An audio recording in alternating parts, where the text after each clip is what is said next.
No todo lo que fue considerado sagrado llegó a la Biblia. Algunas decisiones no se tomaron en oración, se tomaron en reuniones cerradas, y lo que quedó fuera no fue un error.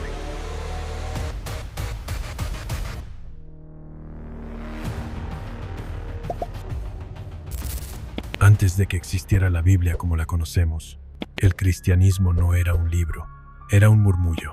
No había un solo texto, no había una sola doctrina, no había una autoridad central que decidiera qué era verdad y qué debía desaparecer. Durante los primeros siglos, la fe cristiana se transmitía en fragmentos, relatos orales, cartas privadas, evangelios, copiados a mano y compartidos en secreto. Cada comunidad conservaba su versión, cada grupo recordaba a Jesús de forma distinta, y eso era un problema, porque una fe sin control y una institución sin control no sobrevive. En el siglo I y II circularon decenas de evangelios, no 4, decenas, textos atribuidos a apóstoles, discípulos, algunos escritos en griego, otros en arameo, otros en copto. No todos contaban la misma historia, y no todos decían lo mismo sobre Jesús. En algunos, Jesús no era un rey celestial distante, era un maestro, un iniciador, un transmisor de conocimiento reservado. En otros, hablaba en privado, no a las multitudes, sino a unos pocos, y lo que enseñaba allí no aparece en la Biblia actual. Durante este periodo, no existía la idea de herejía como delito.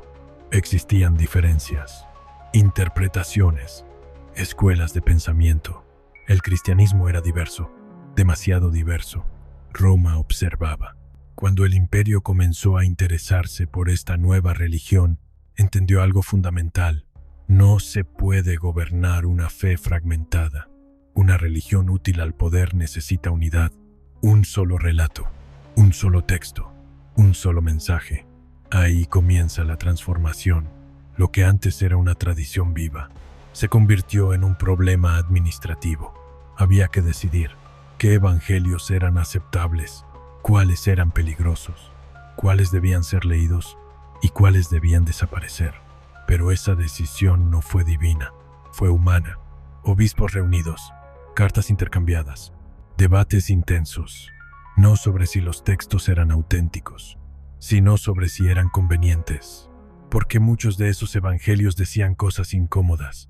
Algunos afirmaban que el reino de Dios no estaba en el cielo, sino dentro del hombre. Otros decían que Jesús no buscaba adoración, buscaba comprensión. Otros negaban la necesidad de intermediarios, de jerarquías, de templos. Esa idea era inaceptable. Una fe donde cada individuo no necesita sacerdotes, no necesita estructura, no necesita control.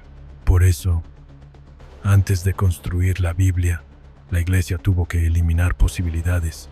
No se trató de crear un libro, se trató de cerrar un campo. Durante más de 200 años, los textos convivieron, pero la presión aumentaba. Y cuando el cristianismo dejó de ser perseguido y pasó a ser protegido por el imperio, el proceso se aceleró. Ya no bastaba con predicar. Había que definir qué era cristiano y qué no. Definir qué palabras podían atribuirse a Dios y cuáles no. Definir qué versión de Jesús sobreviviría. Lo que vino después no fue una revelación, fue una selección.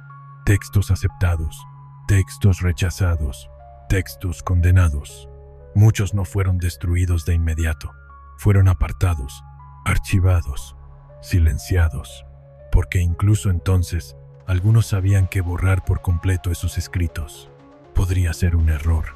Mejor ocultarlos, mejor llamarlos apócrifos, una palabra que no significa falso, significa oculto. Antes de la Biblia hubo una decisión, y toda decisión deja restos, evangelios que no encajaban, relatos que decían demasiado, palabras atribuidas a Jesús que cambiaban el equilibrio del poder. Esos textos no se perdieron por accidente, fueron eliminados por necesidad. En el próximo capítulo entraremos en esos escritos, no como curiosidades históricas, sino como evangelios que enseñaban conocimiento en lugar de obediencia, que hablaban de igualdad en lugar de jerarquía, y que por esa razón no podían formar parte de la Biblia que conocemos, porque lo que fue eliminado nunca fue irrelevante, fue peligroso. Cuando la Iglesia comenzó a definir qué sería la Biblia, partió de un exceso, demasiados textos, demasiadas voces, demasiadas versiones de Jesús. Algunos evangelios circulaban abiertamente, otros solo entre iniciados, otros eran leídos en secreto. No todos podían sobrevivir. Entre los primeros en ser señalados estuvieron aquellos que hoy llamamos evangelios gnósticos, no porque fueran falsos, sino porque decían demasiado. El más peligroso de todos fue el Evangelio de Tomás. No narra milagros, no describe la crucifixión, no habla de resurrección. Es una colección de dichos, palabras atribuidas directamente a Jesús, y lo que dicen esas palabras rompe la estructura entera de la Iglesia. En Tomás, Jesús no promete salvación futura, habla de conocimiento presente, afirma que el reino no llegará, ya está aquí, no está en el cielo ni en la tierra, está dentro de vosotros y fuera de vosotros. Esa frase sola explica por qué el texto fue eliminado. Un reino interior no necesita sacerdotes, no necesita templos, no necesita jerarquía, necesita individuos despiertos. Eso no podía ser canonizado. Otro texto problemático fue: en él, María no es una seguidora secundaria, es una discípula directa, una transmisora de enseñanzas privadas. Después de la muerte de Jesús, es ella quien instruye a los demás, quien comprende lo que los apóstoles no entienden. Pedro la cuestiona, no por teología, por autoridad. ¿Acaso habló con una mujer y no con nosotros? Ese conflicto no es simbólico, es institucional, una tradición donde una mujer recibe conocimiento directo, destruye siglos de estructura patriarcal. Ese evangelio no fue debatido, fue descartado. Luego está el evangelio de Judas. No presenta a Judas como traidor, lo presenta como colaborador. Según ese texto, Judas actúa siguiendo instrucciones directas de Jesús. La traición no es traición, es cumplimiento. Jesús no es víctima, es consciente. Ese relato altera por completo la teología del sacrificio. Elimina la culpa, elimina la narrativa del enemigo. Y si no hay enemigo, no hay redención que administrar. Ese texto tampoco podía sobrevivir. Hay otros: el Evangelio de Felipe, el Evangelio de los hebreos, el Evangelio de los egipcios. Todos comparten un patrón. Jesús enseña en privado, habla de conocimiento oculto, utiliza un lenguaje simbólico que no puede ser simplificado para las masas. No exige fe ciega, exige comprensión. Eso es incompatible con una religión de expansión imperial. Cuando estos textos comenzaron a ser leídos en comunidades alejadas del control episcopal, la Iglesia reaccionó, no con argumentos espirituales, con etiquetas: herejía, error, desviación, pero nunca falsificación, porque muchos de estos textos eran antiguos, algunos más antiguos que los evangelios que sobrevivieron. Ese detalle era incómodo, así que la estrategia fue otra: no negar su existencia, negar su legitimidad, llamarlos apócrifos, ocultos, reservados, no aptos para el público, no destruidos, porque destruirlos habría levantado preguntas, y las preguntas eran el verdadero peligro. Estos textos no desaparecieron, fueron retirados de la lectura pública, copiados en menor número, guardados en bibliotecas privadas y, con el tiempo, absorbidos por archivos institucionales. Siglos después, algunos reaparecerían por accidente, enterrados en el desierto, olvidados en monasterios, descubiertos por campesinos que no sabían lo que tenían en las manos. Eso confirmó una sospecha. La Iglesia No había eliminado esos textos porque fueran falsos. Los eliminó porque funcionaban, porque producían una fe distinta, una fe sin intermediarios, una fe sin miedo. Los textos que no encajaban no eran errores, eran alternativas. Y toda alternativa es una amenaza para un sistema que busca permanencia. En el próximo capítulo, llegamos al momento decisivo, cuando la eliminación dejó de ser informal y se convirtió en ley. Concilios, votos, autoridad imperial, el instante exacto en que se decidió qué podía decir Dios y qué no. La eliminación no ocurrió de golpe, fue un proceso lento, calculado, durante décadas. La Iglesia toleró la diversidad porque no tenía otra opción, pero cuando el cristianismo dejó de ser perseguido y pasó a ser protegido por el imperio, la tolerancia se volvió innecesaria. Con Constantino, la fe dejó de ser marginal, y una religión imperial no puede permitirse ambigüedades. Había que unificar, no espiritualmente, administrativamente.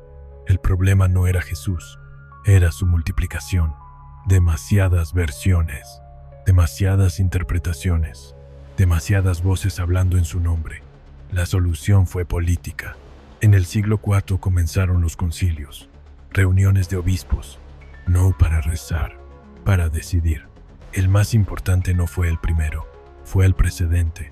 Nicea, año 325. Allí no se discutió qué evangelios entrarían en la Biblia. Se discutió algo más básico: quién era Jesús exactamente, humano, divino, ambos. La decisión no fue unánime, fue votada. Eso debería bastar para entender todo lo que vino después. Si la naturaleza de Cristo se decide por mayoría, entonces los textos que hablan de él también pueden ser filtrados. Tras Nicea, el mensaje fue claro. La fe debía alinearse con una estructura central, y lo que no encajara sería excluido. Durante los siglos siguientes, otros concilios consolidaron esa lógica, no siempre con grandes declaraciones públicas, a veces con cartas privadas, listas internas, recomendaciones episcopales. Se comenzó a circular un criterio peligroso. No basta con que un texto sea antiguo, debe ser útil para enseñar obediencia, útil para justificar jerarquía, útil para sostener una iglesia vertical. Los evangelios que sobrevivieron cumplían esa función, narraban milagros, prometían salvación futura, reforzaban la autoridad apostólica. Los que no pasaron el filtro, no hubo una hoguera masiva de libros. Eso es un mito cómodo. Lo que hubo, silencio institucional. Los textos no aprobados dejaron de copiarse, de leerse en público, de enseñarse, sin copias. Algunos obispos fueron más explícitos. Emitieron listas de libros peligrosos, advirtieron a las comunidades, amenazaron con sanciones.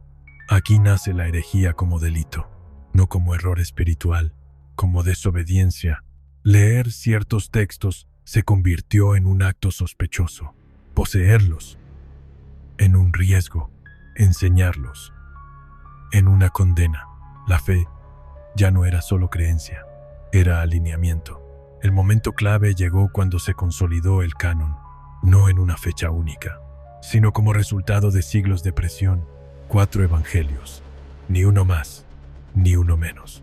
Mateo, Marcos, Lucas, Juan, todos los demás quedaron fuera, no porque fueran refutados públicamente, sino porque fueron desplazados. La Iglesia nunca organizó un debate abierto comparando textos, nunca explicó por qué uno era inspirado y otro no. Simplemente decidió, y esa decisión fue presentada como voluntad divina. Pero los documentos internos, cartas entre obispos, donde se habla de confusión doctrinal, de fieles que leen demasiado, de comunidades que interpretan a Jesús, eso debía detenerse. El archivo conserva esos intercambios, no como doctrina, como evidencia. La Biblia no cayó del cielo, fue ensamblada, y todo ensamblaje deja piezas sobrantes. Los textos eliminados no desaparecieron del todo. Algunos fueron escondidos por comunidades disidentes, otros enterrados, otros trasladados a bibliotecas monásticas, y cuando la Iglesia consolidó su poder absoluto, esos textos ya no eran una amenaza inmediata. Entonces ocurrió algo revelador. No los destruyó, los archivó, porque destruir es admitir miedo, archivar es ejercer control. El momento de la eliminación no fue un acto de fe, fue un acto de gobierno. Se decidió qué podía decir Dios y qué debía callar. Se definió qué tipo de creyente era aceptable y cuál era peligroso. Y todo eso quedó sellado bajo una palabra cómoda, canon, pero fuera del canon quedó otra cosa. Una versión de Jesús menos divina, más cercana, más incómoda. Una versión que hablaba de conocimiento directo, de igualdad, de despertar. Esa versión no murió, fue enterrada. Y lo enterrado a veces vuelve. En el próximo capítulo leeremos lo que decían realmente esos textos. No interpretaciones modernas, no resúmenes, las ideas exactas que hicieron que fueran eliminados, porque cuando se entiende lo que decían, la decisión de borrarlos deja de parecer misteriosa y empieza a parecer inevitable. Los textos eliminados no fueron vagos, no eran simbólicos en exceso, no hablaban en acertijos imposibles, decían cosas claras, demasiado claras. Por eso no sobrevivieron. El Evangelio de Tomás. Estas son las palabras secretas que Jesús dijo, no parábolas para las masas, palabras reservadas. En ese texto, no amenaza con castigo eterno, no establece un sistema de recompensas futuras. Habla del presente. Dice que quien se conoce a sí mismo, conoce el reino, que quien busca afuera, nunca lo encontrará. Esa idea destruye la lógica de la espera. La Iglesia enseña salvación futura. Tomás enseña transformación inmediata. Eso no se puede administrar. En otro fragmento, Jesús afirma que cuando el hombre se reconcilia consigo mismo, se convierte en hijo del Padre. No por fe, por comprensión. No hay sacramentos, no hay mediación, no hay institución, solo conocimiento. El Evangelio de María Magdalena va aún más lejos. Describe enseñanzas privadas después de la resurrección, no dirigidas a todos, sino a quien puede entender. María explica conceptos que no aparecen en los evangelios canónicos. El alma ascendiendo por niveles de poder, enfrentando fuerzas que intentan detenerla, no demonios externos, estados internos. Pedro no discute la enseñanza, discute la autoridad de quien la transmite. Ese detalle fue decisivo. Porque si el conocimiento no depende del cargo, la jerarquía se derrumba. El texto no presenta una iglesia, presenta una comunidad de iguales. Eso era inaceptable. El Evangelio de Felipe introduce otra fractura peligrosa. Habla de la unión espiritual como conocimiento compartido, no como rito, no como dogma. Describe a Jesús y María Magdalena unidos por una comprensión íntima, no carnal necesariamente, intelectual, espiritual. Eso humaniza a Jesús, lo acerca, lo saca del pedestal inalcanzable. Una figura demasiado cercana no puede ser usada como símbolo absoluto. El Evangelio de Judas rompe la estructura final. Allí, Jesús le revela a Judas que su acto es necesario, que sin él, el plan no se cumple. No hay traición, hay obediencia. Eso elimina la narrativa del enemigo interno, y una religión pierde su tensión fundamental. Estos textos comparten un patrón inquietante. Jesús no busca ser adorado, busca que se entienda su mensaje. No habla de pecado original, habla de ignorancia. No propone una iglesia, propone individuos despiertos. No promete salvación externa, propone transformación interna. Eso cambia todo, porque una religión basada en ignorancia necesita guías.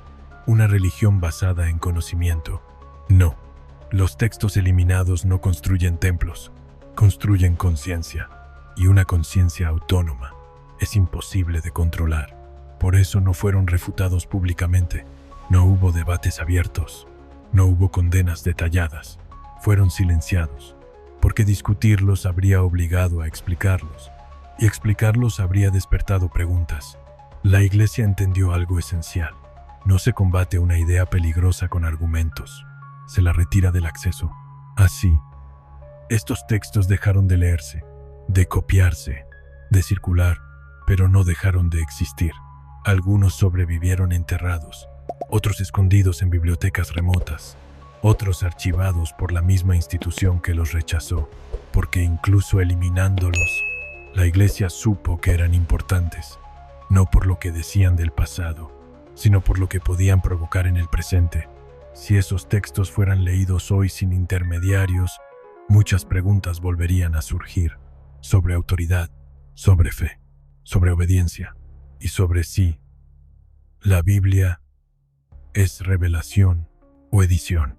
En el último capítulo cerramos el círculo. ¿Por qué estos textos no debían sobrevivir? ¿Qué habría ocurrido si se integraban? ¿Y por qué aún hoy siguen siendo tratados como material sensible? Porque lo que fue eliminado no fue una herejía, fue una alternativa. Los textos eliminados fueron una decisión estratégica. No amenazaban la fe, amenazaban la estructura. Si los evangelios excluidos hubieran sobrevivido como parte del canon, el cristianismo habría sido otra cosa: una religión sin centro único, sin intermediarios absolutos, sin una autoridad incuestionable. Eso no era viable. Una institución que aspira a perdurar necesita control del relato, y el relato necesita límites. Los textos que quedaron fuera rompían esos límites desde adentro. No hablaban de pecado original como deuda eterna, hablaban de ignorancia como condición reversible. No enseñaban obediencia ciega, enseñaban comprensión. No colocaban a Dios lejos, lo colocaban dentro. Eso cambia la relación de poder, porque un creyente que cree depender de una institución es administrable, pero un creyente que se conoce a sí mismo no lo es. La Iglesia entendió que esos textos producían un tipo de individuo peligroso, no rebelde, no violento, autónomo, y la autonomía es incompatible con una religión imperial. Por eso, cuando el canon se consolidó, no se celebró públicamente lo que se había eliminado. Se silenció. No hubo listas explicadas. No hubo debates transparentes. Solo una versión oficial repetida durante siglos. La Biblia se presentó como revelación, cerrada, perfecta, intocable, y todo lo demás fue relegado al margen. Pero el margen nunca desaparece del todo. Los textos eliminados sobrevivieron porque alguien decidió guardarlos. No por devoción, por precaución. La Iglesia no destruye conocimiento sensible, lo archiva porque entiende que el poder no está solo en creer algo, está en decidir cuándo. Por eso muchos de estos evangelios reaparecieron siglos después, enterrados, escondidos, fragmentados, no porque fueran irrelevantes, sino porque seguían siendo peligrosos. Cada redescubrimiento obligó a la Iglesia a reaccionar, a minimizar, a contextualizar, a controlar la narrativa, nunca a integrarlos plenamente, porque hacerlo implicaría reconocer que la Biblia no es el inicio, es una selección, y toda selección implica exclusión. Si esos textos se leyeran hoy sin filtro institucional, muchas certezas se debilitarían sobre la autoridad clerical, sobre el rol del creyente, sobre la necesidad de mediación. El cristianismo dejaría de ser una estructura vertical y se parecería más a lo que fue al principio, un camino interior. Eso no significa que los evangelios canónicos sean falsos, significa que no son los únicos. Y esa idea, por sí sola, es suficiente para poner en riesgo siglos de control doctrinal. Por eso los textos eliminados no fueron destruidos por completo, fueron mantenidos fuera del alcance, sellados con una etiqueta cómoda, apócrifos, ocultos, no aptos, no necesarios. Pero lo que no es necesario para una institución puede ser esencial para un individuo, el archivo existe para eso, para contener lo que no puede circular libremente, porque cuando el conocimiento deja de estar centralizado, el poder se dispersa, y el mayor temor de cualquier institución antigua no es el ataque externo, es la pérdida del monopolio de sentido. Los textos que no debían sobrevivir no hablaban de destruir la iglesia, hablaban de trascenderla. Y eso, para una estructura construida sobre permanencia, es imperdonable. Por eso fueron eliminados, por eso fueron ocultados, por eso siguen siendo incómodos, no porque mintieran, sino porque decían demasiado y porque todavía hoy siguen siendo capaces de hacer la misma pregunta que hicieron hace casi 2000 años. ¿La fe necesita intermediarios o solo comprensión? Esa pregunta nunca fue respondida, solo fue archivada. Y todo lo que se archiva, algún día vuelve a ser leído.